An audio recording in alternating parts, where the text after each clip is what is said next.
Let's continue our exploration of the finite state machine. This time, let's actually work the entire problem from start to finish to make a driver for a stepper motor. In our earlier discussions, we described a finite state machine as a cloud of combinational logic and a register. This combinational logic had inputs and outputs. Some of those outputs were sent to the D input on a register. The output of this register, or this D flip-flop, was then sent back to the combinational logic. Don't forget that this register is memory that holds the state of the finite state machine. The input to the register is state next. On the rising edge of clock, the value of state next is transferred to state. Think of this in terms of the state diagram. We have circles, which represent the physical state of the machine. And then we have lines connecting those various states. So we'll call this state 0, 0. Let this be state 0, 1 and state 1, 0. At any rate, we would define the FSM as a sequential machine, where the output is dependent on the inputs and some value stored in memory. At this point, you might be asking, why do we need to study the finite state machine? Well, I would argue that it provides you a language to describe the physical world.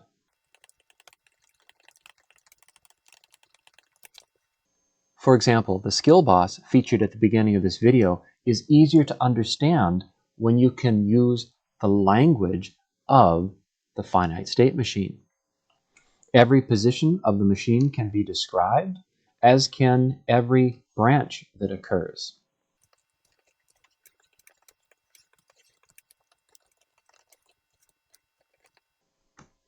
In addition to providing that language, we could also argue that it simplifies the programming by providing a level of abstraction to describe behavior. With that said, let's design a finite state machine for a stepper motor. Let this represent the rotor of the motor, and these the coils. This will be a unipolar stepper motor.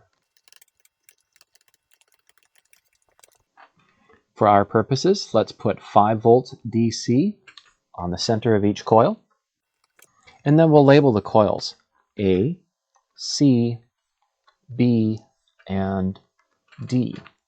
To operate the stepper motor, we have to turn on each coil in the proper sequence. We'll start by turning on coil A for that period of time.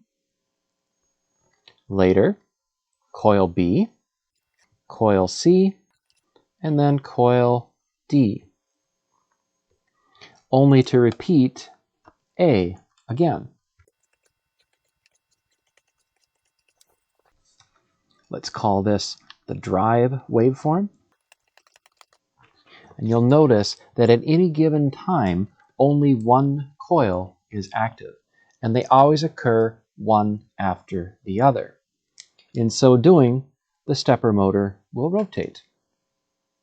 Yes, you can change the direction of rotation, but hold that thought as we'll come back to it in the next example.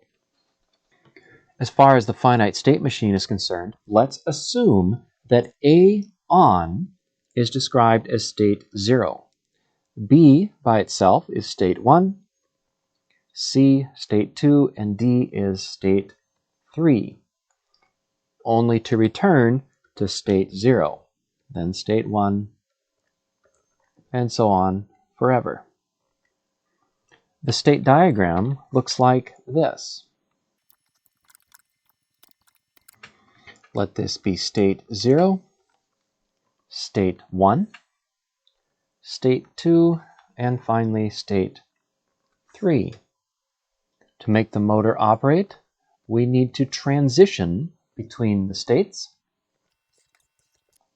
Let's assume an implicit transition, where we transition on every clock signal. Moving back to our drive waveform, notice that it's one hot, which is to say, at any given point of the 4 outputs, only one is active. So here we could say 1, 0, 0, 0. For state 1, it's 0, 1, 0, 0. For state 2, 0, 0, 1, 0. And state 3, 0, 0, 0, 1. We can add that information to our state diagram. So underneath the name, we'll describe the outputs. So state 0 was 1 for A, 0 for B, 0 for C, 0 for D. State 1, 0, 1, 0, 0. And state 2, of course. And state 3. Keeping in mind that this is the state. Right? We're in state 3, for instance. And this describes the output. All right. At this point, we've completed the state diagram. We've identified each of the 4 states. We've identified the outputs. And we've defined when the transitions occur.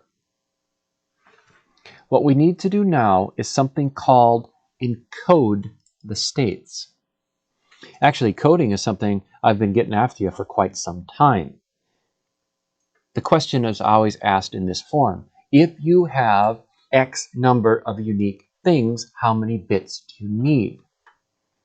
In this particular case, you have 4 unique states. How many bits do you need? Well, that's log base 2 of 4, which is equal to 2. So you need 2 bits to define this finite state machine. Let's make a table to capture those encoded states.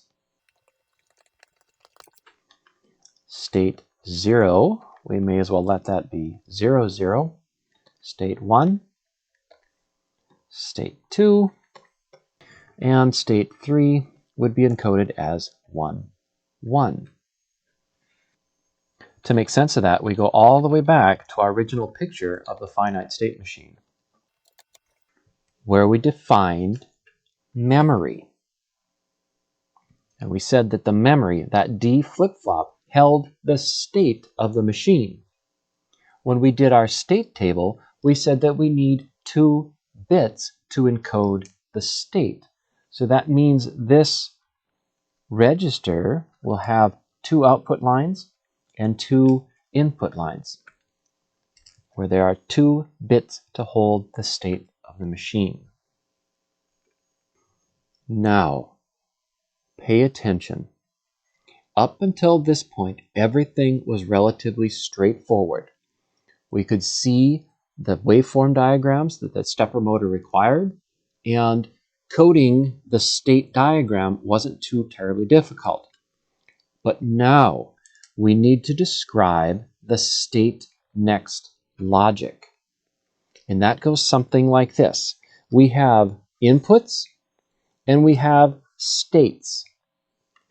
Based on the states in the inputs, we need to have logic to construct the state next. And that's very important because once you have the next clock signal, state next becomes state. Here's what that looks like in tabular form.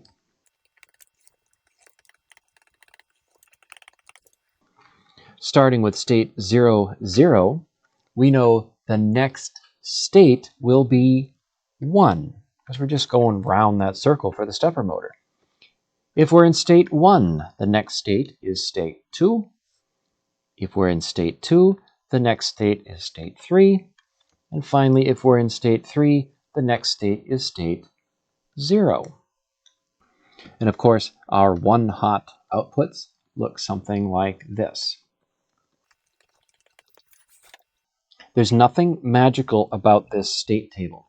All we've done is described what this mess of combinational logic needs to accomplish.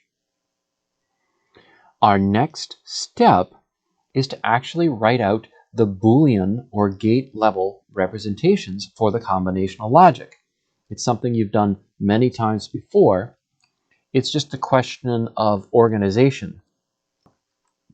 Speaking of such, let this first bit be state 1 bit.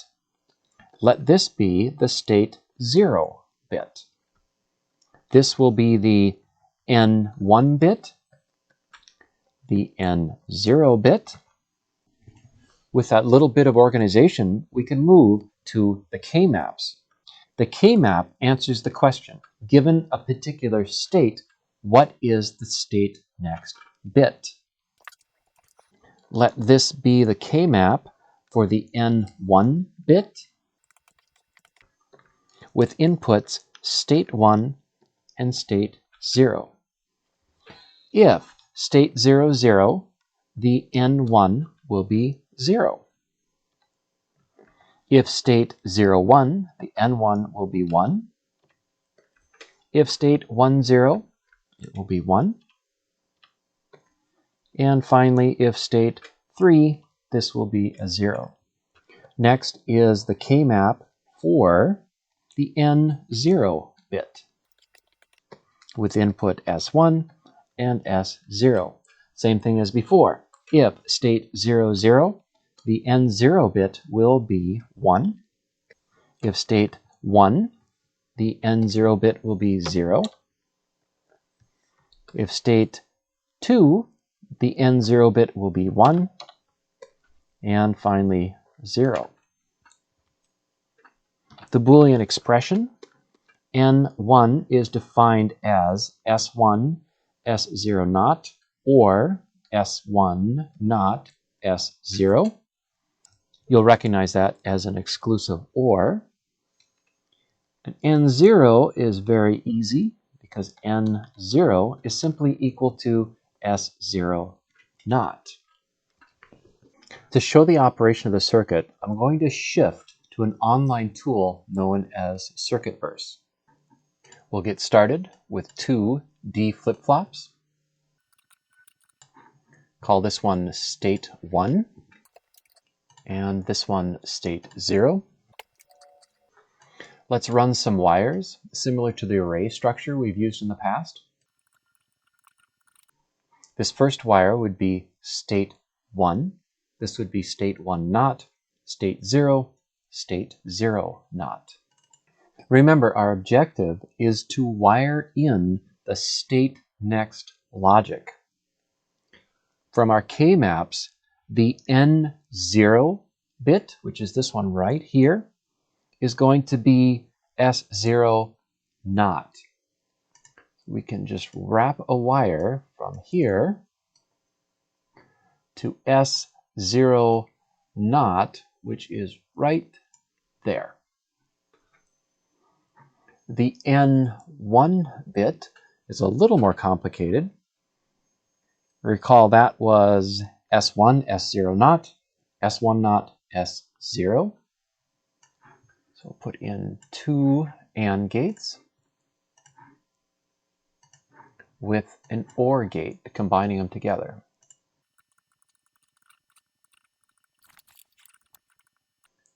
This goes to S1, S0 naught, S1 naught, and S0. Let's go ahead and add a clock to this.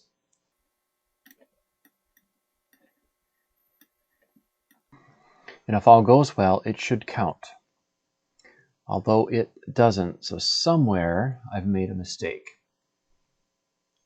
It looks like that's right here. That should have gone to S0. Let's try that. Okay, so you look at the count right here.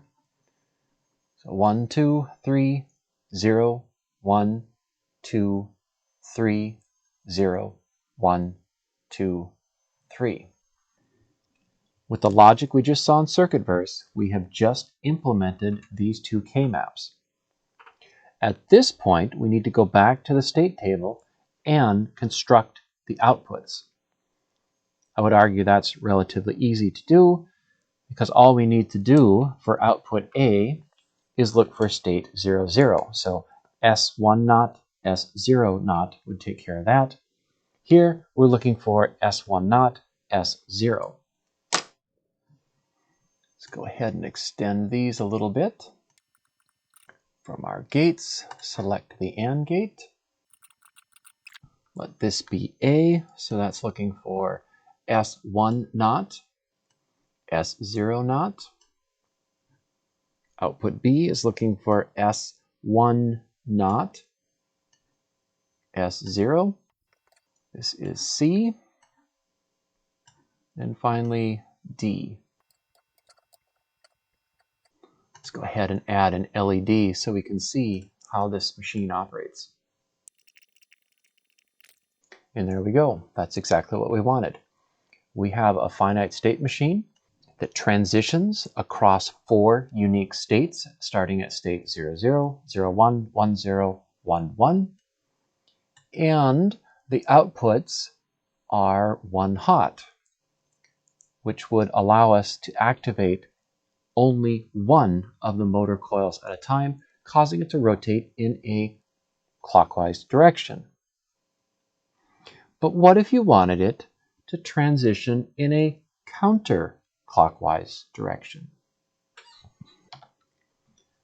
Well, to do that, we'd have to go back and construct an entirely new state diagram. It still has 4 states. It still has the same outputs. It still travels in a clockwise direction. When the input called direction is true, but here's where it's different. It will travel in a counterclockwise direction if direction is false.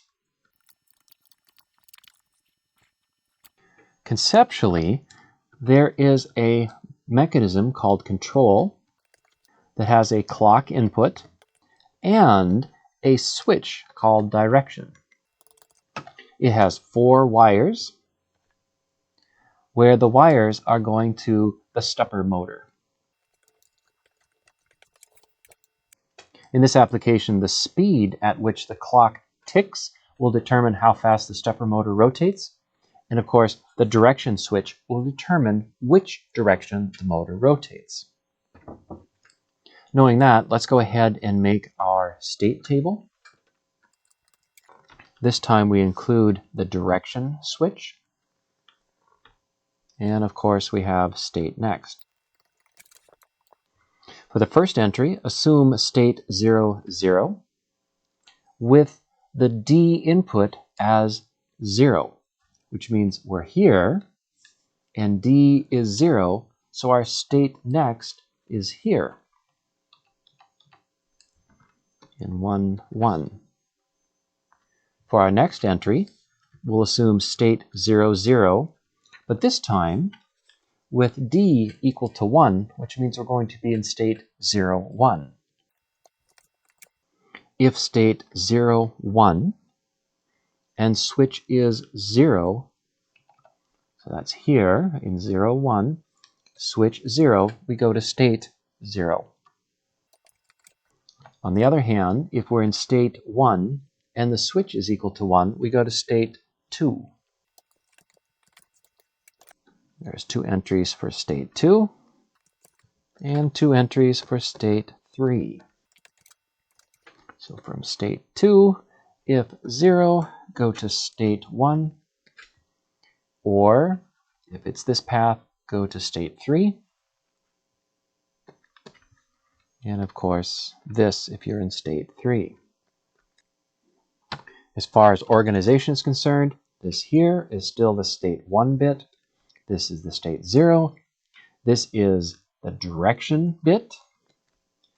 And of course, N1 and N0. As for the K-maps,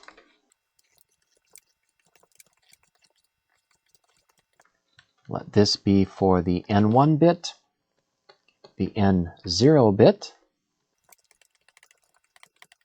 with the inputs S1, S0, and direction. Again, S1, S0, and direction. For a state of 0, with a direction of 0, the N1 bit is 1. For a state of 0 with a direction of 1, the N1 bit is 0. State of 1, direction 0, N1 is 0. State of 1, direction 1, N1 is 1. I'll let you fill in the rest. That brings us to the N0 bit. For state 0, direction 0, N0 is equal to 1. State 0, direction 0, N0 is 1. State 1, direction 0, N0 is 0. State 1, direction 1, N1 is 0. For optimization, there's nothing we can do for the N1 bit, but the N0 bit is relatively simple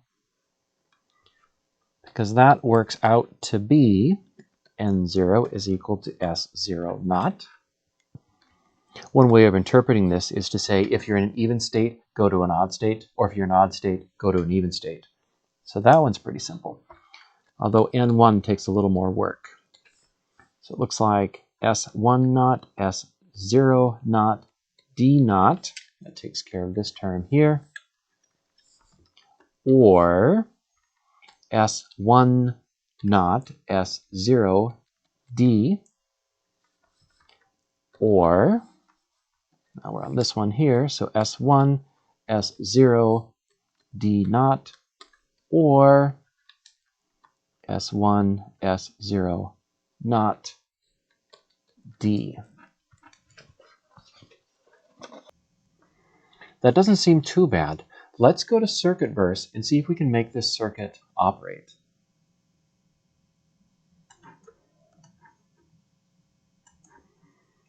Give ourselves a little more room.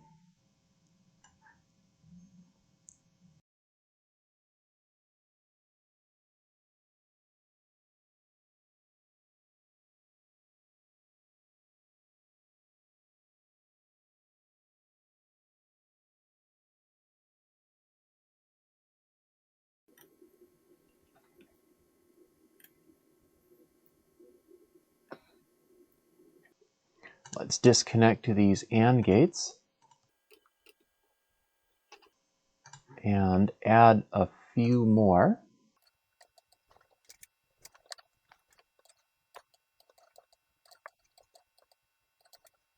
Each AND gate should be increased so that it has 3 inputs. And this OR gate should be increased so that it has 4 inputs.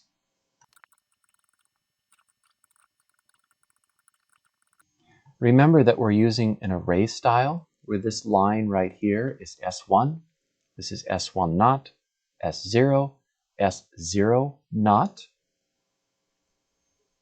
To complete the array, we need to add a wire for direction and another wire for direction naught. So go to input, and this is a switch here. We'll route that wire like so. We'll need an inverter, and we'll run the output here. So now we have S1, S1 naught, S0, S0 naught, D, and D naught.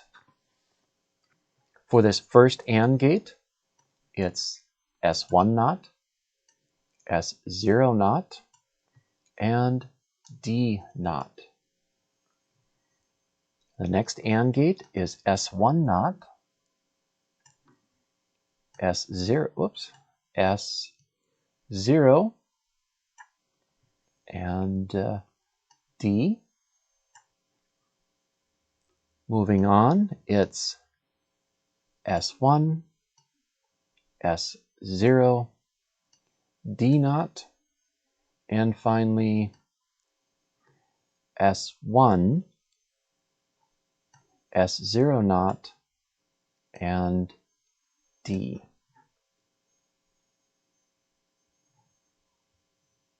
And as soon as those connections are complete, you can see the lights are traveling left to right. If we toggle the direction, they should now go the opposite way. They should go right to left.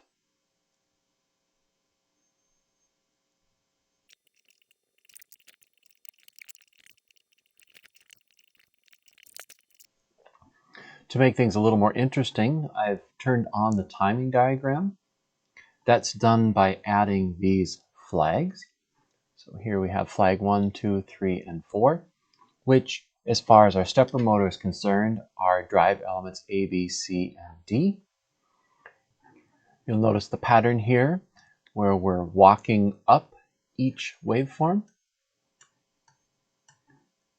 However, that changes if we change the direction of rotation.